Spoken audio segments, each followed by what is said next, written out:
दोस्तों, जिनके गले में काफ़ी टाइम से खाँसी बनी रहती है, गले में खराश रहती है, गला बैठा रहता है, उनके लिए पॉइंट बता रहा हूँ। सर्दियों में ये समस्या और ज़्यादा बढ़ जाती है, तो ये पॉइंट कहलाता है K6 पॉइंट। इस पॉइंट का प्रयोग आप कर सकते हैं। इसको लगातार आपको सुबह और शाम जो है 1 से 2 मिनट ऐसे दबाना है। दूसरा पॉइंट है वो कहलाता है Li4। तो इस पॉइंट को भी आपने इस तरह से प्रेशर लेना होता है। ये जो पॉइंट है ये हमारे अंगूठे और पहली उँगली के बीच में स्थित होती है, इसे कहते हैं Li4।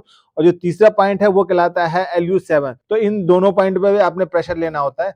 तो अगर आप ये 3 पॉइंट का प्रयोग करते हैं तो आपके जितनी भी पुरानी गले की समस्या हो उसमें काफ़ी आराम मिलेगा।